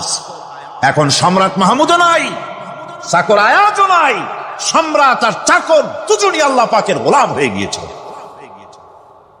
তুমি মসজিদে এসেছো, তুমি আল্লাহর গোলাম। কার গোলাম? আল্লাহ পাকের গোলাম। এই জিনিস শিখায় নামাজ।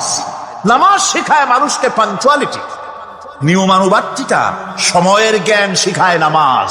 নামাজ মানুষকে কি শিখায়? আল্লাহ রাব্বুল আলামিন বলছেন, ইন্নাস সালাতা কানাত আলাল মুমিনিনা কিতাবাম মাওকুতা। নিঃসন্দেহে নামাজ মোমেনদের নিয়মানুবর্তিতার সাথে ফরজ করা হয়েছে, তাদের উপরে নিয়মানুবর্তিতার উপরেই, সময়ের উপরে নামাজকে ফরজ করা হয়েছে। আপনার আন্দাজ মতো আপনি পড়তে পারবেন না, সময় মতো পড়তে হবে, আউয়াল ওয়াক্তে পড়তে হবে।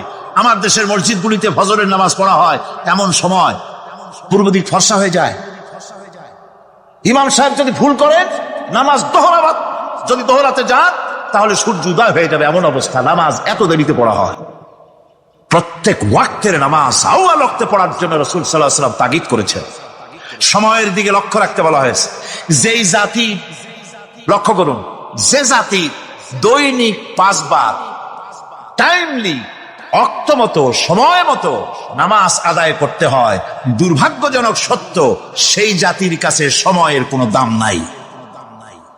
সময়ের দাম নাই। 9টার গাড়ি কয়টা আসবে? 9টার গাড়ি কয়টা আসবে? একদিন দেখা গেল সত্যি 9টার সময় এসে গেছে। যাত্রীরা বলছে মাশাআল্লাহ, অন্তত একটা দিন তো 9টার সময় আসলো। স্টেশন মাস্টার বলছে না, খুশি হওয়ার কারণ নাই, আজকের না, এটা গতকালকেরটা। আমার আমেরিকার সফরের সময়,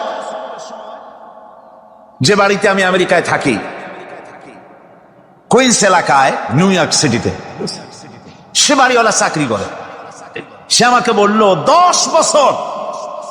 10টি বছর আমি একটা ট্রেনে যাতায়াত করি। সে বলছে রাত 3:45 ট্রেনটা আসে, ওই ট্রেনে চড়ে সে তার কর্মস্থলে যায়। বলল 10টা বছর আমি এখানে আছি, 10 বছরের ভিতরে এই ট্রেনটা 1 মিনিটের জন্য এদিক ওদিক করলো না, ঠিক 3:45 এসে হাজির হয়ে গেছে।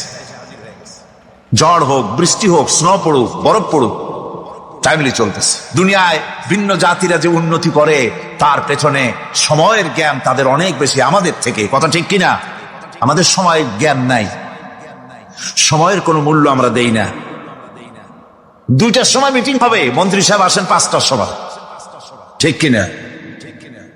বক্তৃতার জন্য সময় দেওয়া হয়েছে 20 মিনিট, নাহমাদু ওয়া নুসাল্লি আলা কইয়া সুর দিয়া 35 মিনিট গেছে নাহমাদু কইতে কইতে। সময় 20 মিনিট, তার মনেই নেই।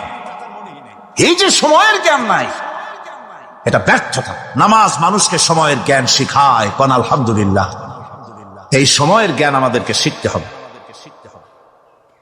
এবার আমি আপনাদের সামনে বলতে চাই, আল্লাহর নবী জনাবে মুহাম্মদ রাসূলুল্লাহ সাল্লাল্লাহু আলাইহি ওয়াসাল্লাম নামাজের ব্যাপারে কি বলছেন। এতক্ষণ তো আল্লাহর কথা শোনালাম, কার কথা শোনাইছে?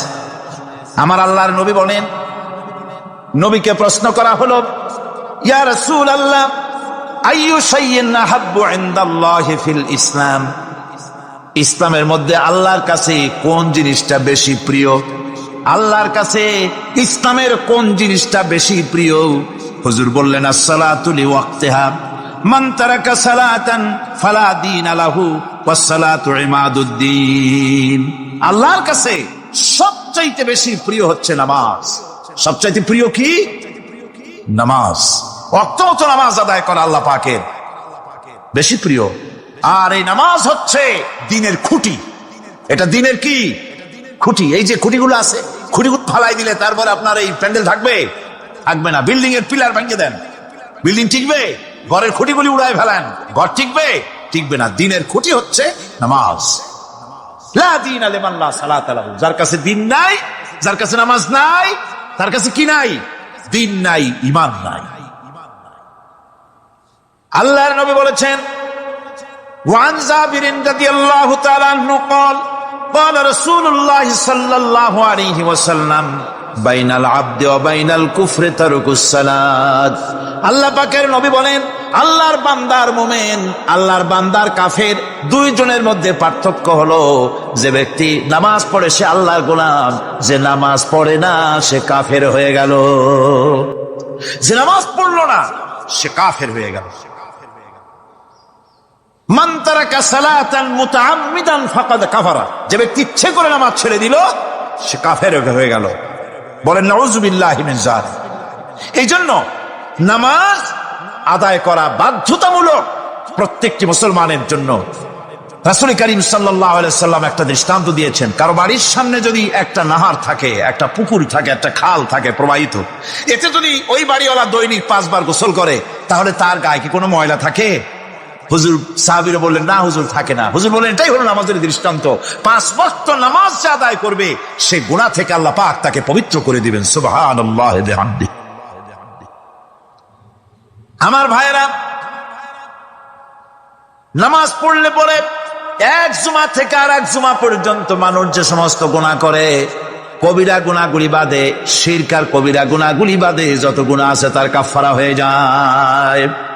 নামাজ যে সঠিকভাবে আদায় করবে, এই নামাজটা একটা কঠিন কাজ। নামাজটা কি কাজ? কে বলতেছেন কথা? আল্লাহ পাক।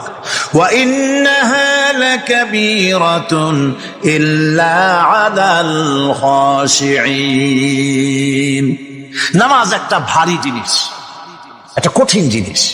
কাদের জন্য কঠিন নয়? যারা নাকি আল্লাহ পাককে ভয় করে। আল্লাযীনা ইয়াযুন্নুনা আন্নাহুম মুলাকু রাব্বিহিম ওয়া আন্নাহুম ইলাইহি রাজিউন। যারা নাকি একথা মনের ভিতরে ধারণা করে যে আল্লাহ রাব্বুল আলামিন দরবারে আবার হাজির হওয়া লাগবে, মোলাকাত করা লাগবে, এই চিন্তা যারা করে তাদের জন্য নামাজ মোটেই কষ্টকর নয়, নামাজ মোটেই তাদের জন্য অসহনীয় নয়, বোঝা নয়, ভার নয়। তারা নামাজ আদায় ঠিকই করবে। এই জন্যে বিবি বাল বাচ্চা সকলকে নামাজের জন্য তাগিদ করতে হবে। যত ভাই এখানে এসেছেন নিজেরা পড়বেন, বিবি বাল বাচ্চাকে তাকিদ করবেন। আল্লাহ পাক বলছেন ওয়ানজির আশীরাতাকাল আকরাবিন। তোমার নিকটবর্তী যারা আছে তাদেরকে তুমি আল্লাহর ভয় দেখাও, নামাজের জন্য তাদেরকে বলো, আল্লাহর ভয় তাদের অন্তঃকরণের মধ্যে সৃষ্টি করে দাও। আর এই নামাজ পড়তে হবে জামাতের সাথে। নামাজ পড়তে হবে কিসের সাথে? জামাতের সাথে। রাসূল করিম সাল্লাল্লাহু আলাইহি ওয়াসাল্লাম বলছেন, হুজুরের কাছে, আল্লাহর নবীর কাছে, হযরতে আবু হুরায়রা রাদিয়াল্লাহু তাআলা আনহু হাদিসটি বর্ণনা করেছেন। হুজুরের কাছে একজন অন্ধ লোক এলো। সেই অন্ধ লোক এসে বললেন, হুজুর আমি তো চোখে দেখি না, জামাতের যে গুরুত্বের কথা আপনি বললেন, আমাকে কি রুখসত দেওয়া যায় নাকি? আমি অনেক সময় সাথী সঙ্গী পাই না, আমাকে কি রুখসত দেওয়া যায় নাকি? হুজুর বললেন, হ্যাঁ তোমাকে রুখসত দেওয়া গেল। অন্ধ যখন হেঁটে যাচ্ছিলেন নবীজি তাকে আবার ডাকলেন, ডেকে জিজ্ঞেস করলেন, অন্ধ নামাজের মসজিদের আজান কি তোমার কানে যায়? বলে হ্যাঁ আমি আজান শুনি। হুজুর বললেন, আজানের জবাব দিবা, মসজিদে এসে জামাতে নামাজ পড়বা। একজন অন্ধকে রুখসত দেওয়া হয় নাই। মসজিদে আজান শোনার পর ঘরে বসে যদি নামাজ আদায় করেন, নামাজের হক আদায় হবে না। হুজুর সাল্লাল্লাহু আলাইহি ওয়াসাল্লাম বলেছেন, মসজিদে আজান হওয়ার পর যে ব্যক্তি ঘরে বসে নামাজ পড়ে, আমার ইচ্ছা হয় ঘরটা আগুন দিয়ে জ্বালায় দেই। কে বলতেছেন? রাহমাতুল লিল আলামিন বলতেছেন। রাহমাতুল লিল আলামিন বলতেছেন, ঘরের মধ্যে যদি মেয়ে লোক আর বাচ্চারা যদি না থাকতো, তাহলে আমার ইচ্ছা হয় আমি বলি আগুন দিয়ে ঘরটারে জ্বালায় দাও। এই ঘরের মহব্বতেই তো সে বাইর হয় না। নামাজের এত বড় গুরুত্ব দেওয়া হয়েছে। আমার বন্ধুগণ, এই নামাজের জামাতি আল্লাহর নবী জীবনের শেষ নামাজ জামাতে আদায় করেছেন। জীবনের শেষ নামাজটাও জামাতে আদায় করলেন। তখন তার এমন অবস্থা, এত অসুস্থ, দাঁড়াতে পারেন না, হাঁটতে পারেন না। দুইজন সাহাবীর কাঁধের উপরে ভর করে তারপরে বহু কষ্ট করে মসজিদে গিয়ে নামাজ আদায় করেছেন। খুতবা দিয়েছেন। বললেন, খুতবা দিতে গিয়ে বললেন, আজ থেকে মসজিদে নববীর চতুর্দিকের সকলের দরজা বন্ধ হয়ে যাবে, শুধু আবু বকরের দরজাটা খোলা থাকবে। আল্লাহর নবী বললেন, আল্লাহ রাব্বুল আলামিন এই পৃথিবীতে তার এক বান্দাকে জাগতিক সব সম্পদ দিতে চেয়েছিলেন, কিন্তু সে বান্দা সব জাগতিক সম্পদকে উপেক্ষা করে মাবুদের সঙ্গে দেখা করা বেশি জরুরি, বেশি পছন্দ মনে করেছেন। এতটুকুন কথা নবীজি বললেন, কেউ কিছু বুঝলো না। হযরতে আবু বকর রাদিয়াল্লাহু তাআলা আনহু হুজুরের এই কথা শুনে কাঁদতে কাঁদতে তিনি অস্থির হয়ে যাচ্ছেন। সাহাবীরা চিন্তা করলেন, হুজুর কান্না কার কথা বলেছেন, তাতে কান্নার কি আছে? বয়োবৃদ্ধ, জ্ঞান বৃদ্ধ হযরতে আবু বকর রাদিয়াল্লাহু তাআলা আনহু বুঝতে পেরেছেন, এই পৃথিবীর সব সম্পদ তো আল্লাহ হুজুরকেই দিতে চেয়েছিলেন।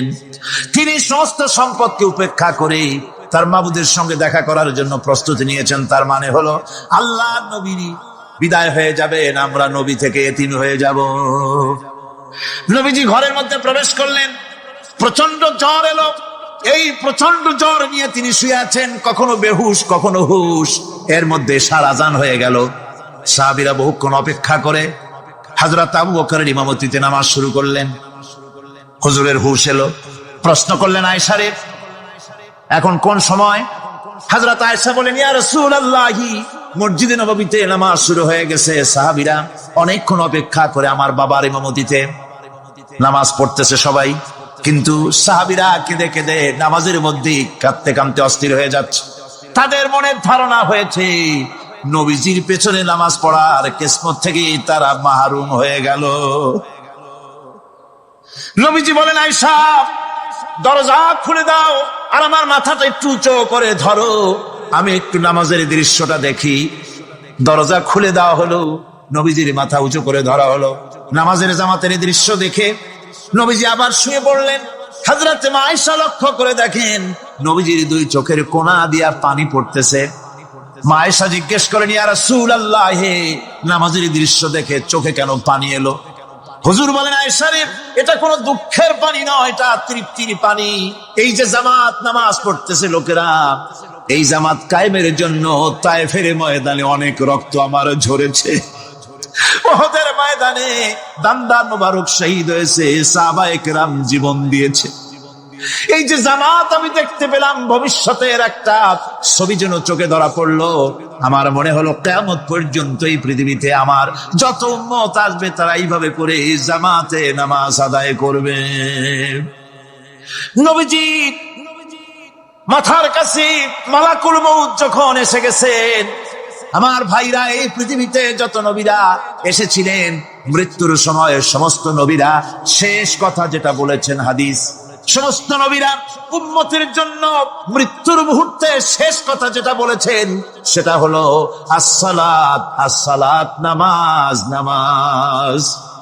আমার নবী যখন বিদায় হয়ে যান, বিদায় মুহূর্তে মেয়ের কথা বললেন না, কলিজার টুকরা নাতির কথা বললেন না, জামাইয়ের কথা বললেন না, স্ত্রীর কথা বললেন না, মৃত্যুর সময় শেষ কথা বললেন আসসালাত, আসসালাত ওয়া মা মালাকাত আইমানুকুম, নামাজ, নামাজ, আমার উম্মতেরা নামাজ, আমার উম্মতেরা নামাজ ছেড়ে দিও না, নামাজ।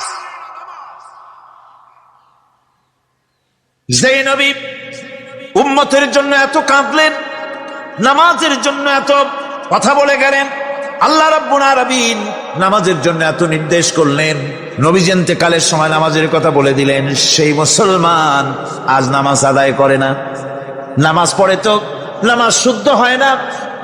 হযরতে হুযায়ফা রাদিয়াল্লাহু তাআলা আনহু তিনি একবার ইয়েমেন সফর করেছিলেন, এক মসজিদে নামাজ পড়লেন, একজনকে তিনি নামাজ পড়তে দেখলেন। নামাজ পড়তে দেখে তিনি অপেক্ষা করলেন, লোকটার নামাজ হয়ে যাওয়ার পর তিনি প্রশ্ন করলেন, আল্লাহর বান্দা, তুমি কতদিন এরকমের নামাজ পড়তেছ? তিনি বললেন, প্রায় 40 বছর তো হবে আমি এরকম নামাজ পড়তেছি। হযরতে হুযায়ফা বলেন, তুমি কি আমারে চেনো? কয়, না, চিনি না। হযরত হুযায়ফা বললেন, আল্লাহর বান্দা শোনো, আমি হচ্ছি আল্লাহর নবী মুহাম্মদুর রাসূলুল্লাহ সাল্লাল্লাহু আলাইহি সাল্লামের সাহাবী হুযায়ফা। ও আল্লাহর বান্দা, তুমি যেভাবে নামাজ পড়েছো এইরকম যদি 40 বছর নামাজ পড়ে থাকো, আল্লাহর কসম করে বলি, নবীজি যে নামাজ শিখাইছেন তোমার সে নামাজ হয় নাই, রাসূলুল্লাহ নামাজ হয় নাই। নামাজ পড়লেই হবে না, রাসূলুল্লাহ বলেছেন, সাল্লু কামা রাআইতুমুনি উসাল্লি, নামাজ পড়ো সেইভাবে যেভাবে আমারে পড়তে দেখো। বিশ্বাস করুন ভাইরা, নামাজ যদি না হয়, হরতাল করিয়া, মিছিল করিয়া, বিক্ষোভ করিয়া, যে কোনো আন্দোলন করে ইসলামকে বিজয়ী করা যাবে না যতক্ষণ পর্যন্ত নামাজ সহি না হবে। নামাজ হচ্ছে ফাউন্ডেশন, নামাজ নাই কিচ্ছু নাই। ঠুকঠাক করে দুইটা সেজদা দিয়ে উঠে যাবেন, আপনার ইসলামী আন্দোলনের 4 পয়সার দাম নাই।